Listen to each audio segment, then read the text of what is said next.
All right, Raheem. So last night here in Las Vegas at the Virgin Hotel, William Zapeda with a decisive unanimous decision win over Lamont Roach to pick up his first world title, the WBC Lightweight Championship on TNT and DAZN. It was an entertaining fight, but again, a very decisive fight where Zapeda wins 9 rounds on 2 cards and 10 rounds on the third card. Uh, this was an improved William Zapeda, a guy who used the most of his advantages in reach and height, maintained his distance, improved footwork, was able to definitely out jab Lamont Roach, who could not get his own jab going against the southpaw. Lamont Roach in the post fight interview mentioned all those things and gave William Zapeda all his credit. Said he was surprised by that, and before I was even able to hear that getting home in the post fight, that's what I thought. He was thrown for a surprise. He thought that Zapeda was going to stay in his chest all night like he did with Shakur Stevenson, and that his counterpunching opportunities would be there. And there was a couple times, like in the 6th round, he landed 2 monster left hooks on Zapeda, and then in the 7th round, Zapeda went back to taking that step back, and Roach wasn't able to establish a lot of offense in the center of the ring, and would get pushed from rope to rope throughout spots in the fight, get outworked, combinations to the body and head. This was a better Zapeda, who obviously learned from the Shakur Stevenson fight, and it was a excellent to great kind of performance for the Mexican fighter. What'd you think? Anybody who says they weren't surprised is lying. You can pick Zepeda, but not like that. I don't believe anybody anticipated the fight coming from Zapeda. And we have to remember, off a loss, granted to Shakur Stevenson, so that is no disgrace, but he is coming off a loss, a year layoff, and I'm a big believer in ring rust. A year layoff, knocking on 30, and the man comes into the ring without a single extra breath to grasp or gasp in 12 rounds. In the beginning of the fight, to me, was the most success, really, that, Roach had. Yeah. Roach had, man. He won the first round, I think, on 2 out of the 3, if not all 3 scorecards. Yeah, round 1. Slower pace. That's because while I agree with 9-3, he actually did have the right game plan. Like, Roach wasn't underprepared. I'm hearing people say, he was underprepared. He wasn't ready, this, that, and the other. That was the best fight that Roach could have come in there to fight. The problem was he was fighting a man who showed him no mercy and no cracks.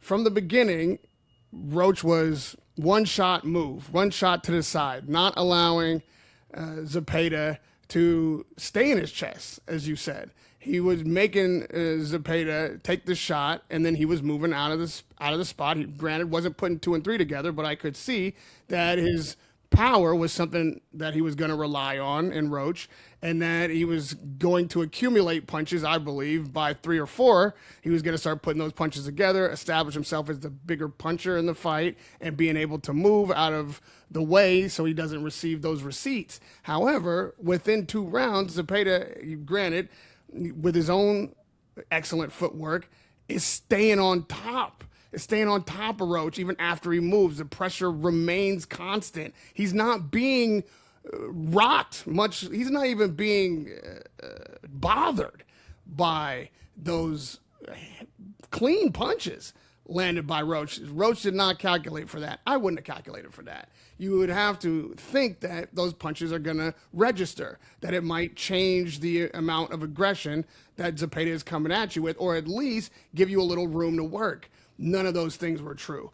And yes, ultimately Zapeda was able to break Roach down, but not because Roach wasn't prepared or didn't even have the right game plan. He was able to break him down because he was relentless. He was unstoppable. He was unfazed by the punches that were landing, and Roach was landing clean shots. It was this is the best Zapeda we've seen, and I would say the least likely improvement that you would see based on the amount of layoff, the last fight, and the age. You don't expect the guy to improve this much in that condition. That's the surprise. That's the part that was insurmountable. This Zapeda, I just seen Canelo, and forgive me on whoever show it was, I really have forgotten, or I would list it or name it, be asked, well, who's the next Mexican guy? Who's the guy coming out? Not Mexican-American, but who's the guy coming out Mexico that is going to, carry this tradition forward? And Canelo had no answers. He says, I don't know. Zapeda. Zepeda's that guy. If this is what we can expect, and this is going to improve from here, if that's after a year layoff, off a loss, what's next? I don't know how he's done it. I mean, you really have to look at all the factors in place and understand what a marvelous performance that was. I saw a shift in the ninth round. I know he landed some big shots in the sixth. Roach landed some big shots in the sixth. And then in the ninth, I saw for about 90 seconds, Zapeda come up off the gas for a second. It looked like Roach was going to get some room to work. And when he got that room, Roach was ready to work and put some punches together. And it looked like maybe he's going to shift the momentum. Maybe we're going to be down the stretch and Roach comes on and make this a tighter fight. Maybe he gets a knockdown. Of course, all these things are like maybe out of just 9 seconds of success because the previous 7 rounds was just relentless. However, inside the same round, it was like Zapeda was like, nope, taking that right back. And never gave him that opportunity again. And Roach got busted up. He didn't get knocked down. He didn't even get beat up. He just got beat. He outworked, but again, his success in his game plan, I think, was the best he was going to do against a Zapeda who was doing what Zapeda was doing. This is not a knock on Roach. This is a incredible, near flawless performance from Zapeda. Yeah, he was soundly beaten, and it was beaten up a little bit. Yeah, to be fair. I mean, for me, beaten up is, big cuts. You go down, you're like, I didn't even see him like really rocked. He just couldn't do nothing with him. Right. Yeah, but beaten from the footwork, beaten from the jab, the distance control, combinations up and top. I mean, pretty much every facet of the game, was Zapeda in that fight. And it might have been Helwani, the show you're talking about. I saw the clip too. Yeah, it was. Okay, so he one-ups Pitbull Cruz big time, who is probably the biggest draw from Mexico outside of Canelo Alvarez by a huge gap, by a huge margin. But he definitely just one-upped Isaac Cruz. And I would say the other fighters that are right there with him are Navarrete, just 5 pounds south, and then just 4 pounds south of Navarrete is Divino Espinosa, Rafael Espinosa. So they really got 3 killers from Mexico at 126, 130, 135. I think TNT discussed Navarrete maybe moving up to fight William Zapeda, but that's like the 3-headed monster from Mexico across featherweight to lightweight. And I talked to Sulem Urbina for a minute there, a fighter from Mexico, trains in Arizona, female fighter. And she's like, yeah, man, training in those Mexico City mountains, they're much higher elevation than the mountains in Colorado, much higher elevation than the mountains in California, like Big Bear and everything. And that contributed to that incredible work rate and stamina that you saw last night. And that is the MO for a lot of great Mexican fighters, is having that great conditioning. So the stock goes up for Shakur Stevenson. And is it fair to say the stock goes down for Gervonta a little bit right now in the present time, because the guy he had a draw with should have had a loss to if the knockdowns ruled properly? He got beat soundly, and I know people are going to say the triangle theory thing, and we all understand that the triangle theory doesn't necessarily always work, but Zapeda soundly beats the guy that Gervonta should have had a loss to last March. And Shakur, this was a bit of a testament to how sublime his skills are, how skilled Shakur Stevenson is to have taken Zapeda and beaten him soundly. Well, let me weigh in on the three Mexican killers and why Zepeda is far ahead as the number one to likely take this spot that Canelo was asked about again, and who would essentially ascend to the Canelo position as the foremost Mexican fan favorite and the guy who's going to represent against these American fighters and global fighters the Mexican heritage in the boxing ring.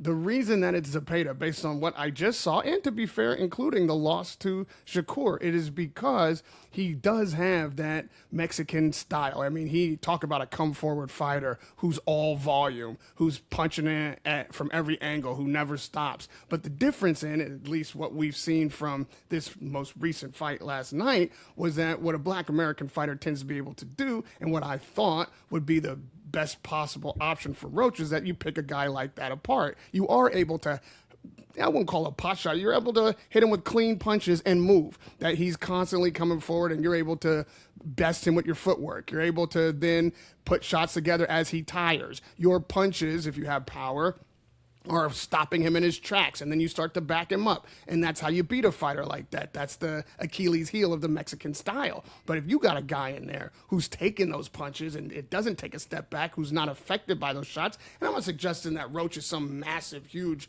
heavy-handed puncher, but still, knockouts.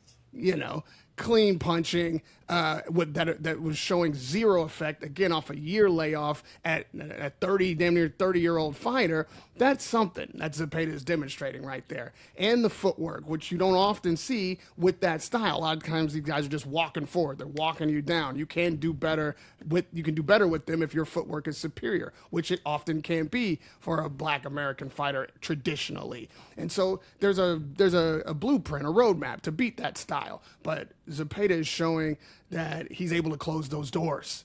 Zapeda is showing that his own volume of punches is enough to overwhelm and, as you say, beat up a fighter like Roach. And he's had the big fight with the best. He's had the big fight with Shakur. It's a memorable fight, so even though he lost it, he gains many fans from that. People remember that fight, and no, it wasn't close, but it was entertaining. It was back and forth, where he had his moments. It's a fight that, while he lost it, definitely goes to the credit of his brand and his visibility and notoriety. And then off the back of that, coming and returning with this fight, this guy is well on his way, well far ahead of these other two fighters for those reasons, especially if he continues on this track. And at 35, like, you know, for me, the clearinghouse really is 40. Like, eventually he's on his way to 40. Like, he's going to be mixing it up with the names we know. If he can fight this way, you know, imagine if it is Abdullah Mason next. That's yet another marquee name, black American fighter. Like, he is painting by numbers, if you will, on how to build a Mexican fighter in exactly the position that Canelo is asked about. Yeah, well, you know what I'm saying? To be fair to Canelo too, I think what he's saying is usually by this stage of the present and aging Mexican all-time great fighter, the next all-time greats are already on the horizon and building up. Like, when Chavez was getting old, Morales and Barrera were already on their way to being Hall of Fame great pound-for-pound elite fighters. When they began to age, Marquez was already a pound-for-pound elite great fighter. When Marquez began to age, Canelo was on the horizon as an eventual pound-for-pound elite all-time great fighter. And I don't know if I think Zepeda, Espinoza, and Navarrete, and I would push back that Zepeda's not that real, if at all, far ahead of them, because Navarrete's a 3-division champ. He's a unified champion. He's got a fight with an Oshaki Foster probably in front of him, hopefully in front of him. And Divino Espinoza might get the Inoue fight at some point. And he's like the Sebastian Fundora of featherweight. And if you're to include, I know we're talking about Mexico, but if you're to include Chicano fighters too, Mexican-American fighters. No, we're not including them. Okay, we're not including them. You can't by include definition. Benavidez and Bam and Murataya. Of course not. If you're talking Mexican-American, it's a whole different conversation. But Vargas, also, Ryan Garcia, right. But you're talking about what fight might be next and who somebody might fight. What I'm saying, that's what I mean by he's ahead. I'm not saying that that those aren't excellent names to list, but he's got them by a margin. And I do think weight matters. I think the heavier you are, the more attention people will pay, and the And you've bigger always names said that that. people recognize. Yeah, and he just might be Abdullah next, which again is another real marquee fight. Like, what's going to happen? You got to forgive me. Like, I was really addressing the first thing that you said, and I forgot what your second point was. Oh, that usually by now the next great, Mexican fighter, and those guys are all pretty good. Navarrete beats a Foster. He's really like in the Hall of Fame kind of talks, and Espinosa has a lot of work to do. He's only won one belt, but a lot of people look at him as the man to beat at featherweight. And then Zepeda just got his first belt, and Morales and Barrera and Marquez and Canelo, that's a different tier, at least thus far, than those kind of guys. I don't know if they got that kind of trajectory, but they're killers. They're all really, really, really good fighters at the championship level, and really entertaining to watch and satiate that Mexican warrior label for sure. Yeah, well, I think we might be in a different age, literally, pun intended. These guys, it doesn't take as long to build this kind of fan base as the fighters that you named before. It doesn't necessarily require that you be in so many fights to demonstrate this kind of excellence. This thing has got Zepeda's name ringing out. Yes, it's his first world title, but again, he's about to be lined up in a hellacious division that he's in and the division ahead of him. So it's also like the era of competition that you're in. If he's able to replicate this kind of performance against the competition that he will surely be facing, it's a rocket ship.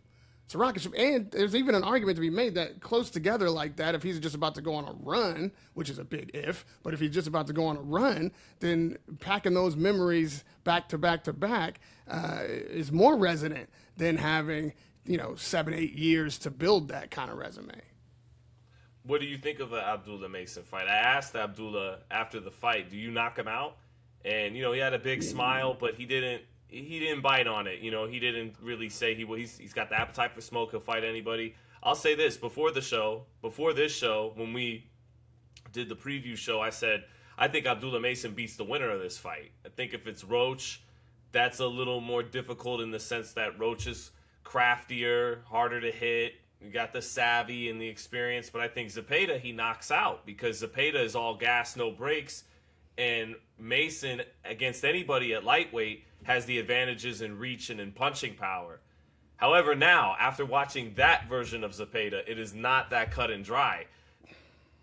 Mason does have that advantage in reach and power, but he still hasn't made the most. And I think he got a little defensive when I asked him this last night. I said, how are you developing and using the most of that 74-inch reach you got? And he's like, what do you mean? And I'm like, and I just reiterated the question.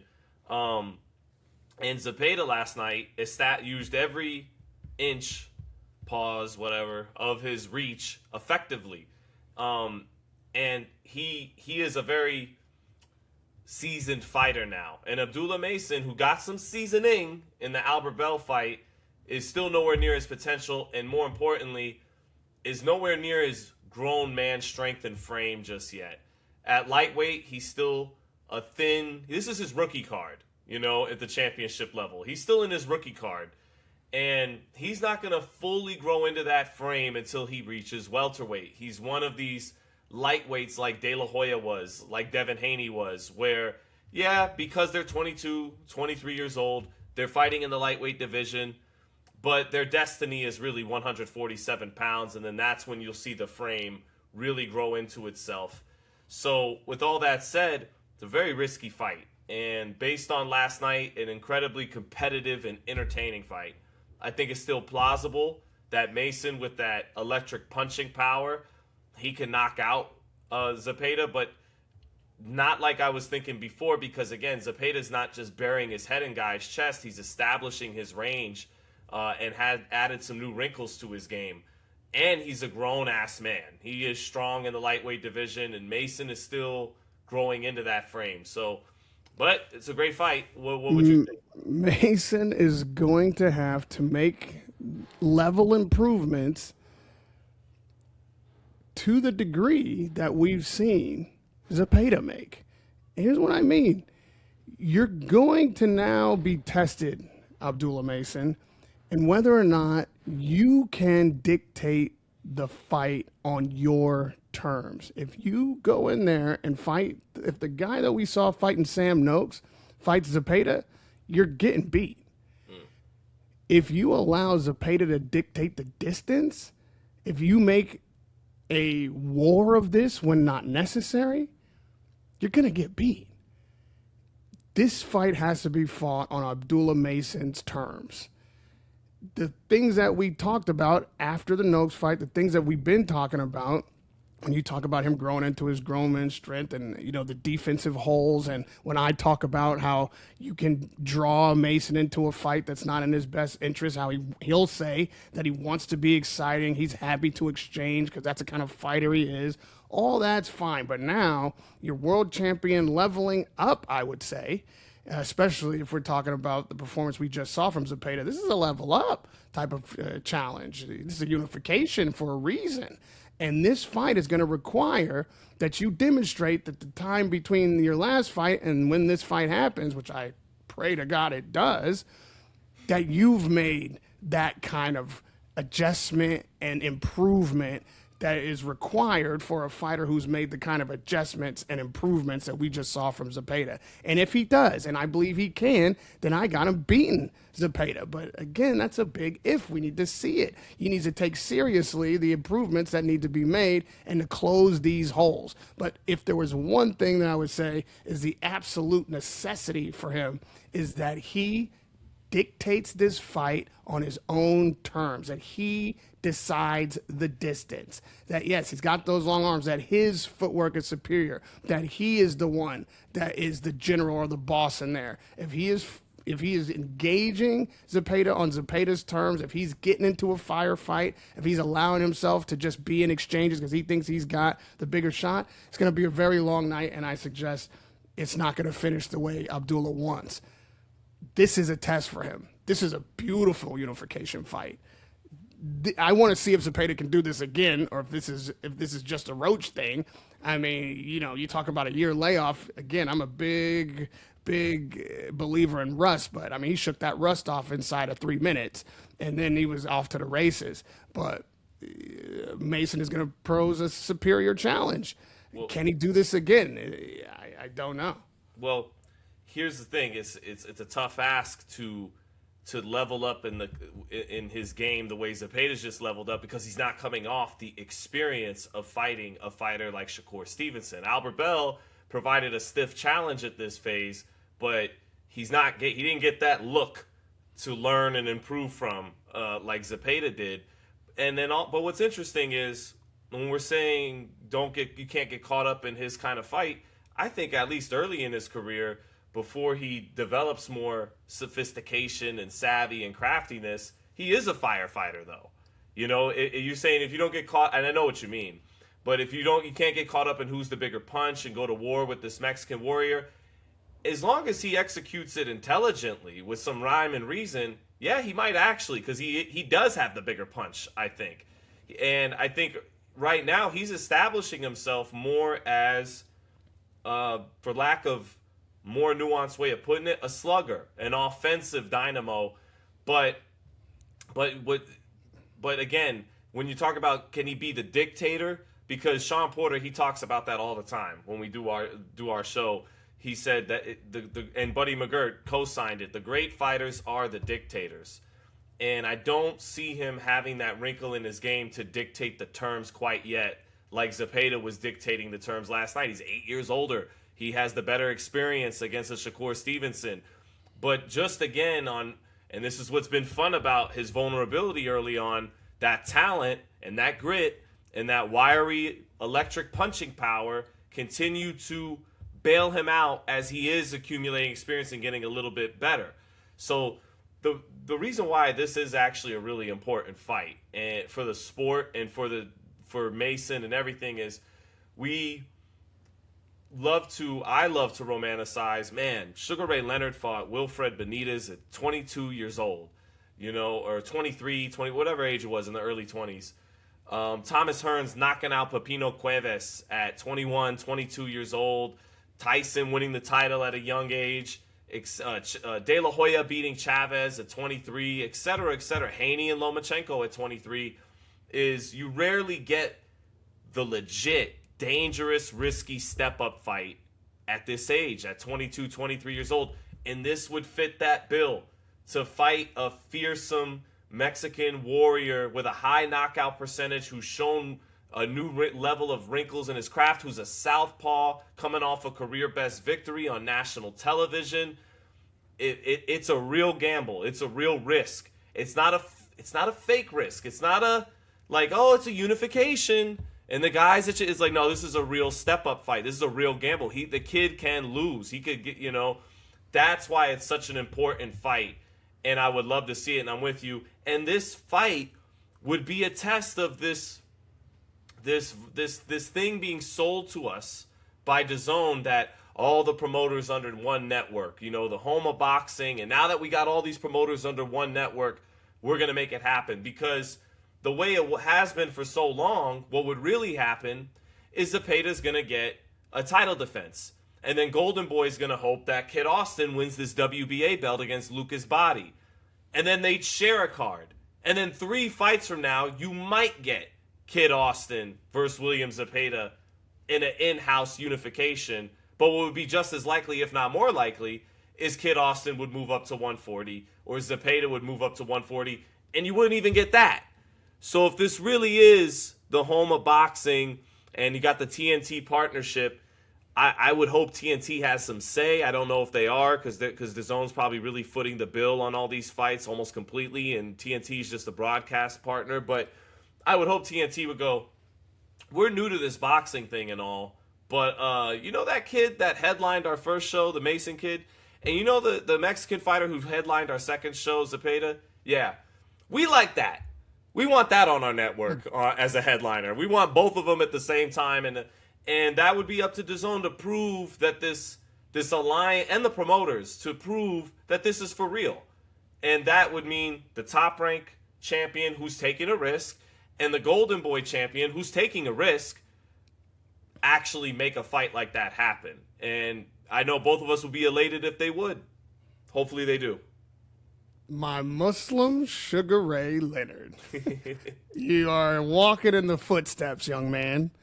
Yes, exactly that. And it is time for that kind of test. Yes, this early. You don't want to cement those bad habits. You don't want to get bailed out over and over again. Even at the elite, even if you are a seasoned veteran, I've seen plenty of fighters, Canelo included, who have relied on being bailed out either by their power or some element of their game, some wrinkle, some facet that people tend to not be able to overcome, and then they let the other things go by the wayside, and then you run into a guy who doesn't let that be your winning factor, and you lose. If you're waiting to get bailed out by your power, if you're assuming you're going to knock this guy out eventually, and you just keep losing rounds, eventually you're going to run into a guy who's not going to let you do that. And the minute that you do, all of a sudden everybody in line behind him figures out how to not let you do that. You, at this age, don't want to start cementing what is really Achilles heels, cracks, holes in your armor, deficiencies.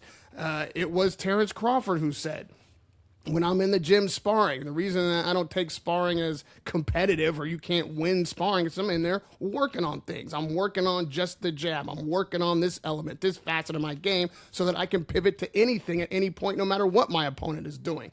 Abdullah Mason has the kind of talent and upside that if he approaches not just training, sparring, but his career that way, every fight that way, then yes, he can close all doors. There will be no entry into a defeat. And that is what he has to demonstrate with this fight. Yes, okay, Zapeda is older. And yes, he's had the seasoning of a Shakur Stevenson fight. But Abdullah is younger and I believe more talented. And this is exactly the kind of fight that can be his Shakur Stevenson fight that he wins. This is that fight for him, and this is when he needs that fight. This is the fight that he needs to win with a superior level of talent, the step-up fight that he needs to come through without using the one thing that bails him out, but to demonstrate that he has other things where he can be a dictator. This is one of those fights where you start to cement who you are and what you can do when someone is in front of you that can do shit too. I want to see it. I believe he can do it. Do not think for a minute that we're in the era of days gone by like you talked about. And let me tell you what, I'm sad that you got to go, because when we get back, people stay tuned. We're hitting these microphones again later today, and we are going to talk about Keyshawn Davis. We're going to talk about that whole glove triangle, Shakur and Devin. We're going to get into it. And I'm going to just give you a little teaser, because the difference between then and now is that it is big fight era. It's big fight season for all these networks. These guys, you're not going to be cooking fights like Bob Arum would love to do for 2-3 years and build it. No, the demonstration of the network needs to be that we are putting on successive big fights. And the wick on these dynamite sticks is a lot shorter than it used to be. They want to show that we are the home of boxing, that this partnership with TNT is going to pay dividends immediately. Like almost every week, you're going to get a cracking fight. Let me tell you something. The thing about it is the best fight this weekend, we're not even talking about it, and we're not going to do a show about it either. That was O'Leary Chamberlain in the same division. That was the best fight of the weekend.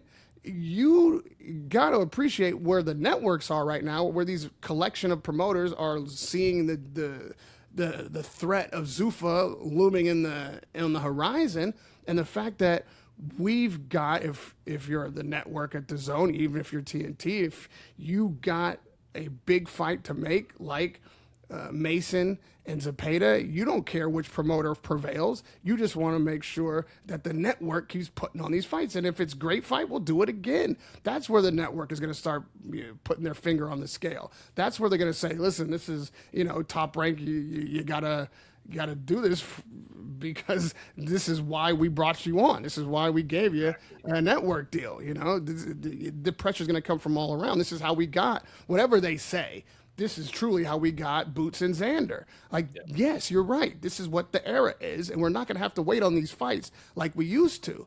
So, yeah, boys, step up, be ready, and it's that time. And it's that time for Mason. If Zapeda continues to be the guy we saw last night, he's the Mexican flag bearer, standard bearer for the future. That'll be the guy to beat. Make the fucking fight.